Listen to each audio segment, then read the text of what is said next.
Salve, salve, turma! Estamos juntos mais uma vez aqui no nosso curso chamado Gramática para Passar. Eu sou o seu professor Lucas Lemos, professor de língua portuguesa aqui do Gran Cursos Online. E muito obrigado pela sua participação aqui comigo neste nosso curso, que é um curso completo. Então, na tela, porque tem muita coisa para falar ainda sobre a pontuação. É isso mesmo. Vamos falar aqui, ó, sobre a vírgula ainda. E aqui já no tópico 4, já trabalhamos aí o tópico 1, 2 e 3, e agora o tópico 4. Olha só, essas vírgulas, turma, elas vão isolar expressões isso é importante pra caramba, tem sido cobrado em prova. Expressões explicativas ou retificativas, tá? Praticamente a mesma coisa, né? Retificar é explicar, reforçar, né? Então veja bem, ó, que tipo de expressão é essa, professor? Aí eu vou me preocupar com expressões como, ó, ou seja, isto é, quer dizer, ou melhor, ou ainda, vale dizer, né? E várias outras que vão trabalhar com esta ideia aí, que é reiterar, explicar o que já foi dito. Veja um contexto, ó. Eu digo para você o seguinte: o Brasil, por exemplo, merece uma população melhor. Olha só. Por exemplo, você pode observar aí comigo, ó, que é uma palavra, que é uma expressão, alguns até entendem isso aqui, ó, como expressão denotativa, né, ou apenas para dar realce, né, por exemplo, a explicar. E aí, neste caso aqui, eu recomendo que você faça o quê? Que você coloque entre vírgulas. Viu que eu nem coloquei o por exemplo aqui nos exemplos, aqui na nossa lista, mas tá aqui, ó. E essas vírgulas são obrigatórias, você precisa utilizá-las. Tá? Olha lá o outro exemplo, ó, o Brasil é um país rico, ou seja, isto é, dispõe de recursos. Então, necessário que eu coloque sempre entre vírgulas. Isso é importantíssimo, muitas vezes o candidato erra. Então, turma, encontrou este tipo de expressão, por exemplo, ou seja, isto é, quer dizer, você vai colocar sempre entre vírgulas. Estamos entendidos? É algo bem simples, tá? Então, olhe na tela. Veja bem, aqui eu trago para você uma questão 2019 que disse assim, ó. A expressão quer dizer introduz uma conclusão a respeito do estabelecimento da figura do sujeito de direitos. Bom, então leia o texto. O conflito, diz ele, força os sujeitos a se reconhecerem mutuamente e impulsiona a criação de uma rede normativa.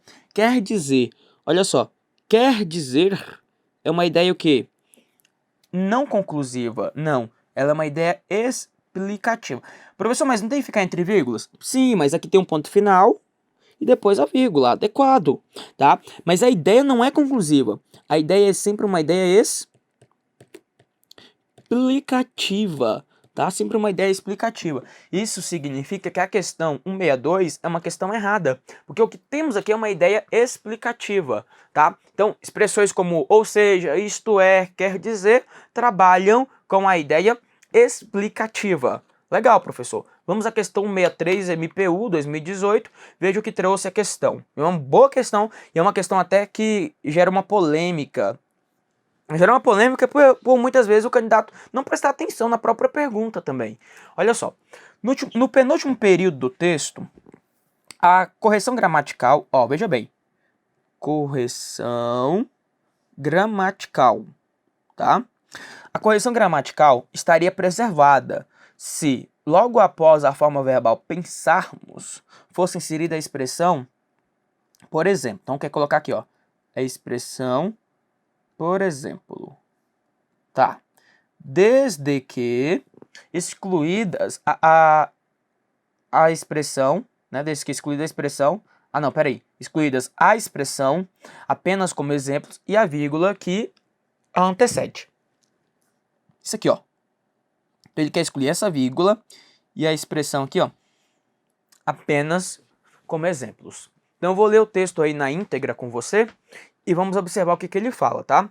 Olha o texto. E ele quer colocar bem aqui, ó. Basta pensarmos, aí a proposta do examinador é inserir aqui, ó, o por exemplo. Não é depois do pensarmos, ó. estaria preservada se logo após a forma verbal pensarmos. Então, beleza. Por exemplo, e aí fica a leitura assim, ó.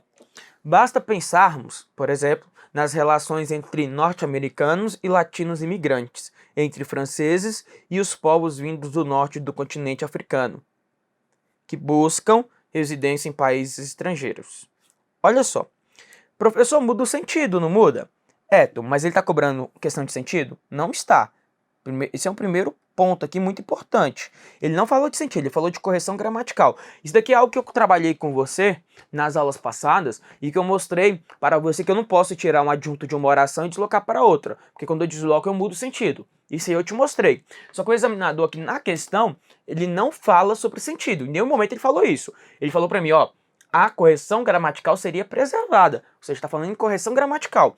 Aí a questão está dizendo assim, ó, colocar o por exemplo lá e tirar essa expressão. Se pensarmos em sentido, claramente muda. Claramente. Por quê? Porque o exemplo aqui é em relação a aqueles que buscam residência em países estrangeiros. Então, buscam residência em país estrangeiro, por exemplo. Agora, lá no texto quando ele propõe lá no começo, basta pensarmos, por exemplo. Isso aí significa que há uma alteração contextual. Mas o problema não é este, turma. O problema está aqui, ó. Na regra, eu não contei para você que expressões como ou seja, isto é, quer dizer, ou melhor, ou ainda, vale dizer, por exemplo, que são expressões explicativas, retificativas, elas devem ficar como? Isoladas por vírgulas. Em nenhum momento nesta questão, o examinador propõe colocar o por exemplo entre vírgulas. Tá vendo? Em nenhum momento ele propõe isso.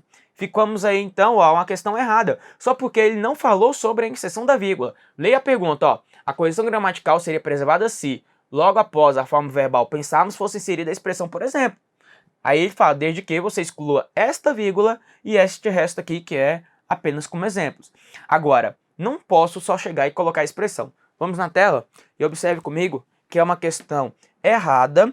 Por quê? Porque eu deveria ter colocado aqui, ó, por exemplo, entre vírgulas. E como ele não propôs a inserção das vírgulas, a questão 163 é uma questão que está completamente equivocada. Agora vamos para o tópico número 5. Aí eu estou trazendo esses tópicos aqui no seu material para ficar bem organizado mesmo e você ter um curso completo, tá? Então vamos lá. 5, ó. Isolar termos de ênfase ou retificativos também. Agora são termos de ênfase. Veja bem, inclusive, principalmente, só, tá? Exceto, apenas, menos. Então veja bem, todos foram aprovados no concurso, ó. Inclusive eu. Claro que aqui, como ele está no final, porque, ô Lucas, tem que ficar entre vírgulas. Sim, mas aqui ele está no final, e aí vai uma vírgula só e depois ponto final. Tá? Então fique atento a esta pontuação. Olha só o próximo tópico aqui, ó. Todos, exceto Pedro. Exceto Pedro, ó. Assinaram o acordo, ó. Todos assinaram o acordo, exceto Pedro. Então, para isolar esses termos que vão dar uma ênfase ou vão retificar, você também vai usar sempre as vírgulas, tá? Então, inclusive, principalmente, só, exceto, apenas, menos, né? Ah, menos fulano, né? Todos menos Pedro assinaram um acordo, tá vendo? Aí eu vou colocar entre vírgulas, menos Pedro, entre vírgulas. E muitas vezes, no dia a dia, nós ficamos na dúvida quando usar. Então, eu tenho que ficar atento a isso daí. Na tela, continue. Vamos lá. Esse caso aqui ele é interessante lá na redação oficial, né? Por exemplo. E aí para separar local de data. Então, pensando aqui, claro, e pensando aí na redação oficial conforme a terceira edição, tá? Aí eu vou pensar em relação à terceira edição do MRPR. Claro que isso daí também é em consonância com a língua portuguesa. Pensamos assim, ó, Brasília, vírgula. Professor, não precisa colocar DF? Não se coloca mais a unidade federativa, tá? Então, Brasília, vírgula.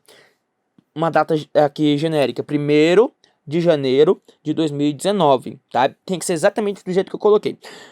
Quando for o primeiro dia do mês, você vai colocar o numeral aqui, ó, o numeral ordinal. O que é um numeral ordinal? Isso eu já falei lá atrás para você. Ordinal é aquele que indica uma ordem. Para os demais dias do mês, né, 2, 3, eu vou usar o numeral cardinal, né? 2, 3, 4, cardinal. A pergunta é, devo colocar um zero antes? Bom, eu sempre recomendo não colocar. O próprio manual fala, né, na terceira edição, que não se usa zero à esquerda. Não se coloca o zero à esquerda. É claro que nós usávamos esse zero em alguns documentos para evitar que algum espírito da confusão chegasse ali e colocasse o número 1 ou o número 2, alterando a data deste documento. Mas o manual fala para nós que não se usa zero à esquerda, então escutaremos o manual. Aqui o que me interessa é a pontuação, né? Então Brasília, vírgula, 1º de janeiro de 2019. Ah, e não é 1º de janeiro de 19. Não, você vai colocar do jeitinho que eu coloquei aqui, ó. 2019. Isso é muito importante. Quem for fazer, por exemplo, prova do Senado Federal, na prova do Senado Federal, por exemplo, o examinador, ele exige do candidato que ele estude o manual de elaboração de textos do Senado Federal. E lá nesse manual de elaboração de texto do próprio Senado, o que ele mostra? Ele mostra exatamente sobre esse emprego aqui, ó, de datas, de artigos, né, dentro de leis, como colocar artigo, como colocar inciso, como falar sobre parágrafo. Então, aí a gente ensina isso daí. E é importante que você dê uma conferida lá também. Continue na tela, vamos lá, segmento. Bom, outro elemento importante é quanto indicar deslocamento de complemento pleonástico, que é aquele objeto pleonástico, já ouviu falar? Pleonástico, sim, repetição, tá? Então falou de pleonástico, é uma repetição. Por exemplo, ó, quanto ao problema, já o resolvi. Observe que esse quanto ao problema é um complemento pleonástico, né? Por quê, professor? Porque você reforça logo na sequência. Olha aqui, ó. Aí você desloca mesmo, essa vírgula é necessária, ó. O que eu resolvi, ó? Eu resolvi. E quem resolve, resolve algo. Resolvi o quê? Esse ozinho aqui, ó. O o é o objeto direto, mas que faz uma retomada aqui, ó, ao problema. Então, quanto ao problema, eu já o resolvi. Então, esta vírgula aqui é uma vírgula necessária, porque ela faz esse deslocamento do complemento que eu chamo de complemento pleonástico. Por exemplo, professor, ó, aquele carro, ó, aquele carro, eu o comprei. Tá vendo? Aquele carro, eu o comprei. É a mesma coisa, ó. Veja, eu aqui é o seu sujeito. O verbo comprar é VTD. Comprei o quê? Aquele carro. Aquele carro é o objeto direto da construção. Então, ó, eu comprei o quê? Aquele carro. Então, aqui eu tenho um complemento que é pleonástico, tá? Então, nessa situação de complemento pleonástico, eu vou inserir a vírgula necessária. Legal, né? Então, desse segmento, agora chegamos a um ponto que muito nos interessa e é um ponto de que você gosta bastante, que é falar sobre a elipse ou a zeugma. Bom, para falar sobre esses dois caras aí, eu gosto de comentar aqui com você algo que eu tenho a intenção de falar talvez no futuro, ainda deste curso. Mas eu já vou aproveitar aqui e vou trazer para você uma introdução. Que seria o que, professor? Falar sobre hipônimos e hiperônimos.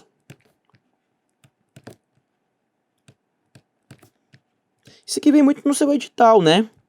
Lá no edital, o examinador, muitas vezes, quando ele coloca lá aquela questão sobre significação das palavras, ele fala lá, por exemplo, sobre parônimos, homônimos perfeitos, né? E ele vai falar disso lá na parte da significação das palavras. Aqui, isso é semântica, tá?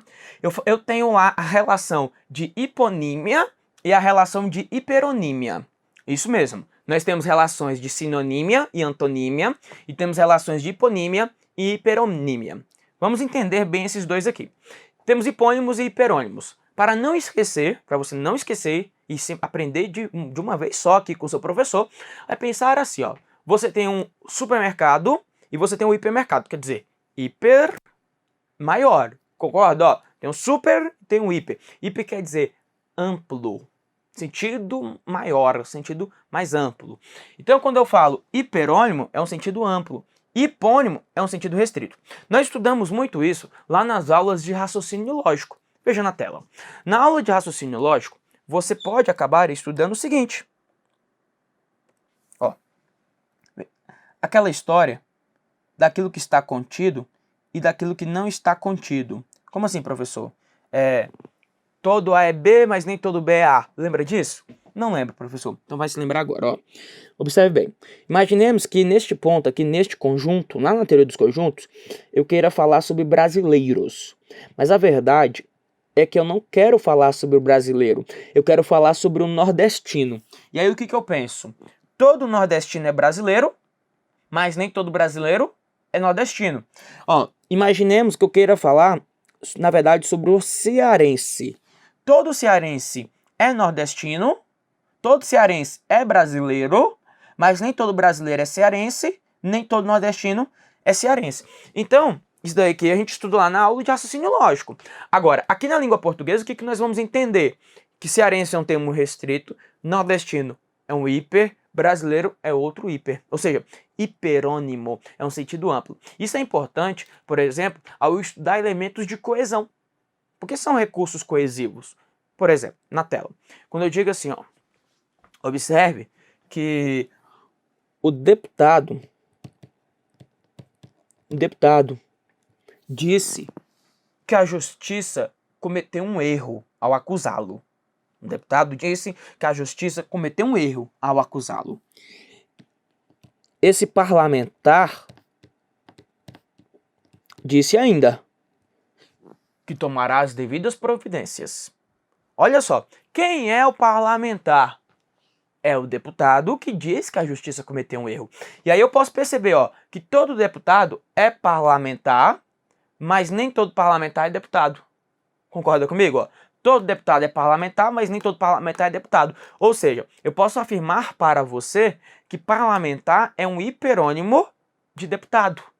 Tá vendo? Então, hiper é um sentido amplo, um sentido maior. Acompanhe na tela. Eu poderia ampliar mais ainda. Poderíamos falar, por exemplo, aqui, ó, em político. É mesmo, professor. Político. O político é um sentido amplo ainda. Olha lá, maior ainda. Ó, todo deputado é um político. Todo parlamentar é um político. Mas nem todo político é parlamentar ou é deputado. Por exemplo, professor, uai, pense lá no governador de estado.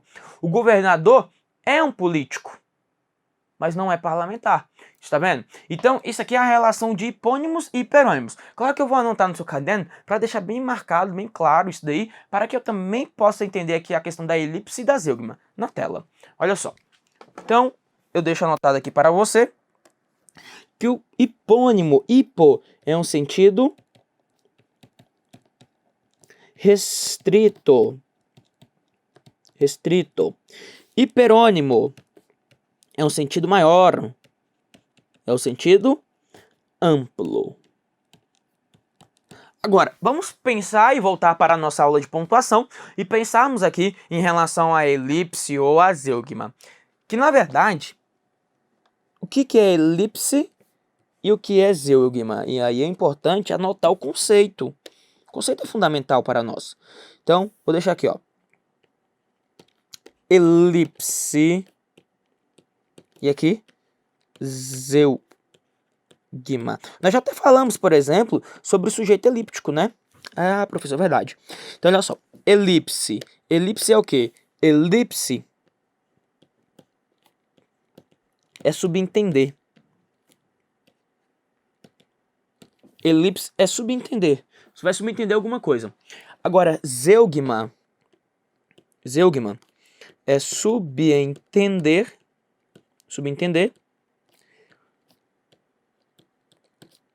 o que já foi dito.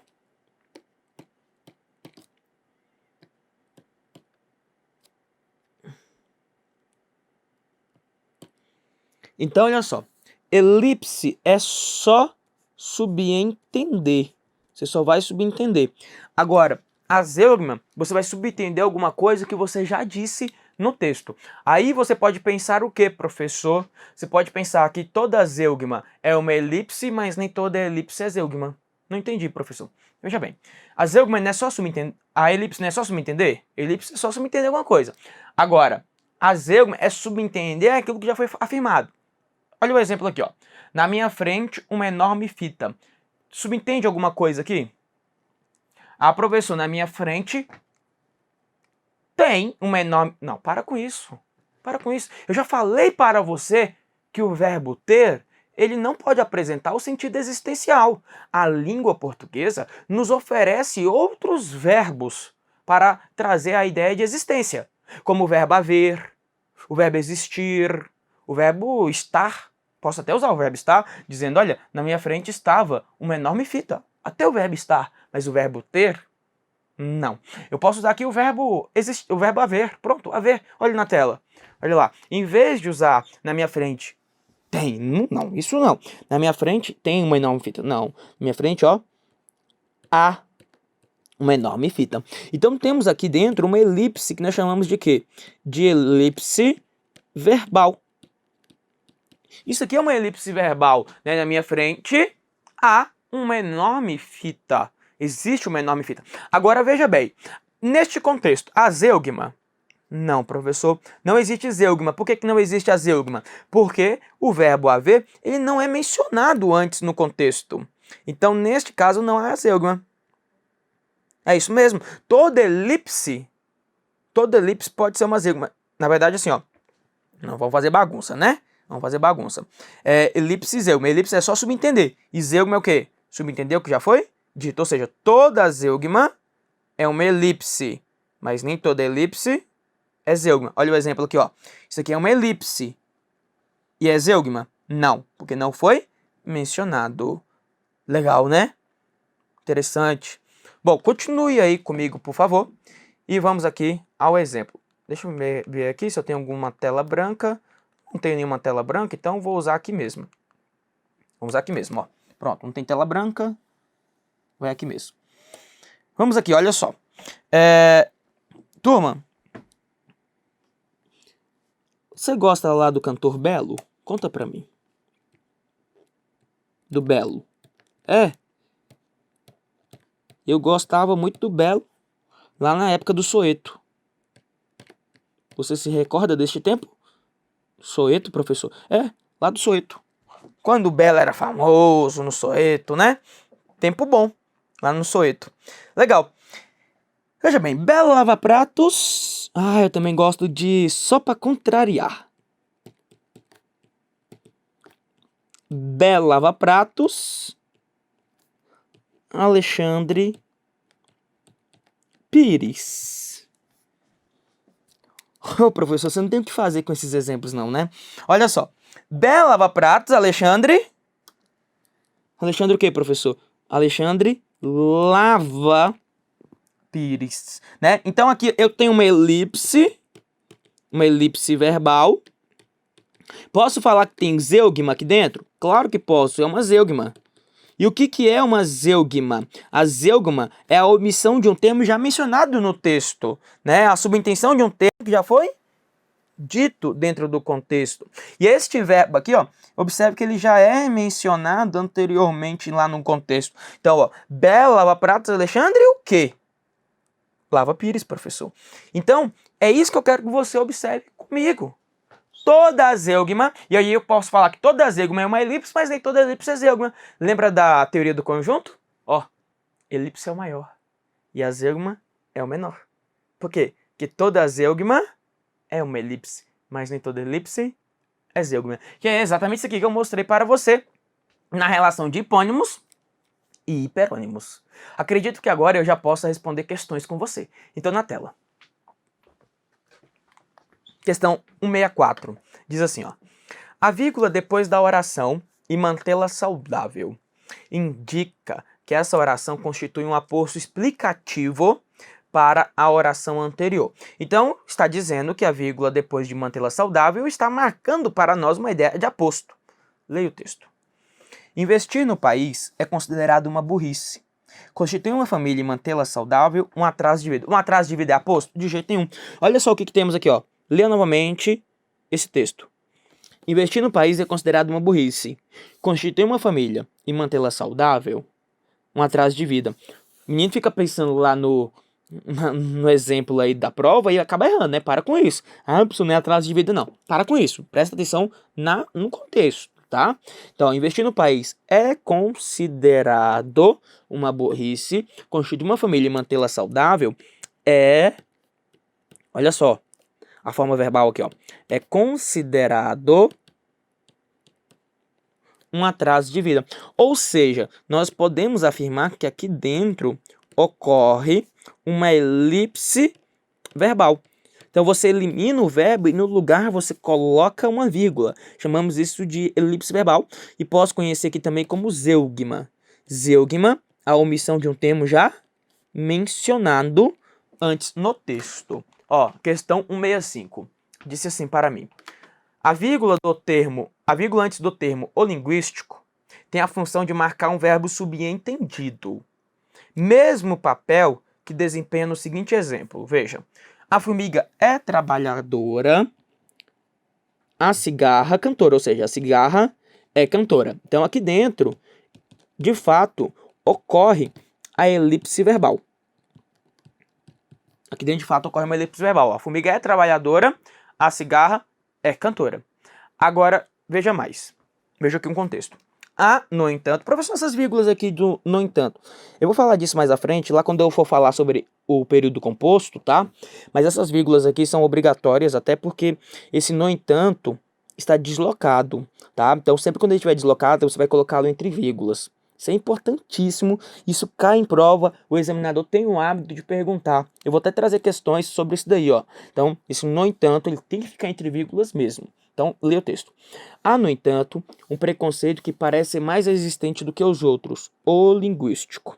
Não tente ir na onda do examinador, não, porque se você for na onda do examinador, você vai errar a questão. Porque o examinador falou que aqui ocorre uma elipse verbal, igual aconteceu no texto original. Ó, a formiga é trabalhadora, a cigarra é cantora. Aí o que o candidato quer fazer? Quer ler assim, ó. Há um preconceito mais resistente do que os outros. É o linguístico, professor. Não é assim também, não é bagunçado desse jeito. Veja que o linguístico é uma informação sobre o preconceito.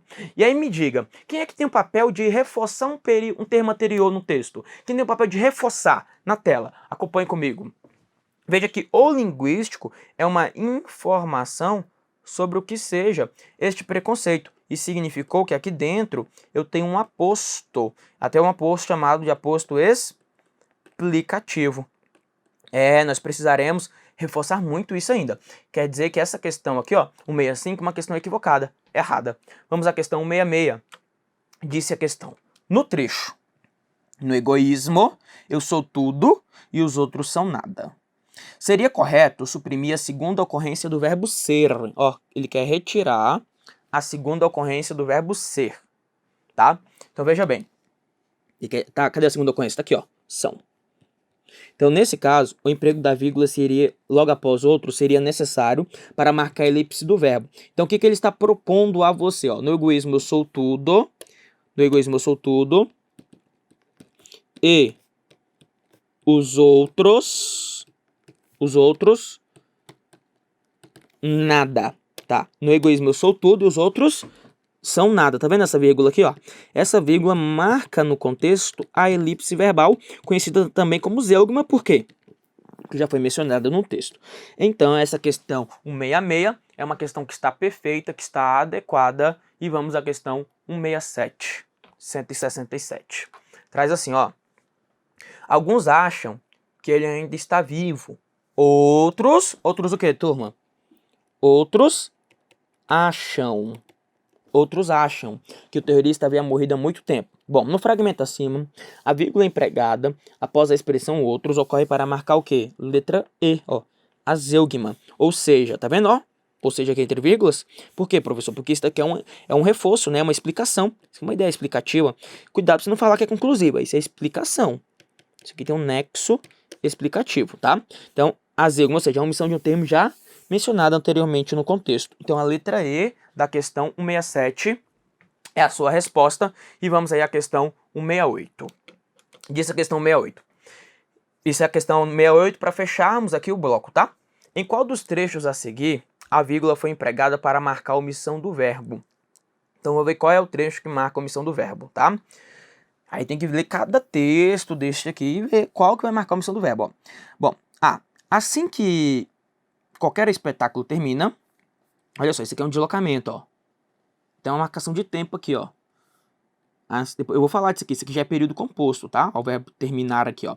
Isso é um deslocamento. Posso falar que é um adjunto adverbial oracional. Por que adjunto adverbial, professor? Porque tem marcação temporal, assim que, ó. Marcação de tempo. Assim que qualquer espetáculo termina, todos se levantam. Tá vendo? Todos se levantam. Então, isso é o primeiro vírgula no deslocamento. Todos se levantam e, olha só, tenham gostado ou não, começam a bater palmas. Tá vendo a intercalação aqui, ó? E começam a bater palmas. Tenham gostado ou não. Então aí é uma intercalação nesse contexto, né? É uma retificação. Então não é a letra A. Interessante, né? Viu como é que é legal quando a gente começa a entender? Faz muito sentido. B. Ó, se já... Outro deslocamento, ó. Se já se começa pelo aplauso de pé, vírgula. O que será preciso fazer quando tivermos realmente gostado de um espetáculo? Isso aqui é um deslocamento, tá? Então, não é a resposta. Tá? Isso aqui é até uma ideia de causa, tá? Posso falar que é um adjunto adverbial de causa, só que nesse caso ele é oracional, porque tem o verbo começar. Oracional. Então, temos um deslocamento aí dentro.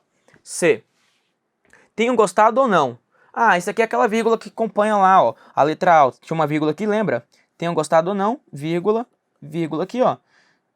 Começam a bater palmas. Não, não é essa daqui, né?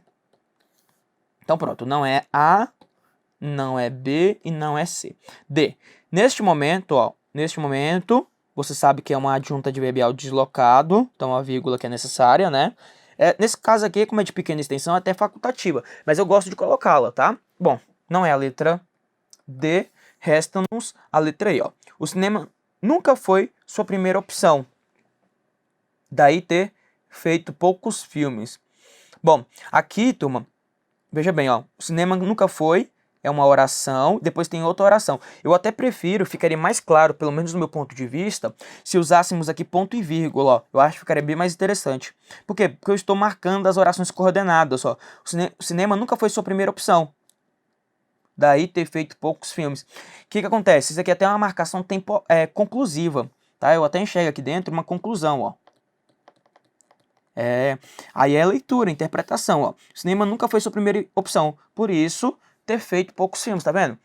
O teatro, sim. O teatro, o quê? O teatro foi, tá vendo? Sua primeira opção. Então, esta última vírgula aqui, sim, marca a elipse verbal. E ele queria que tivesse a omissão, não é isso? Houvesse a omissão do verbo? Então, pronto.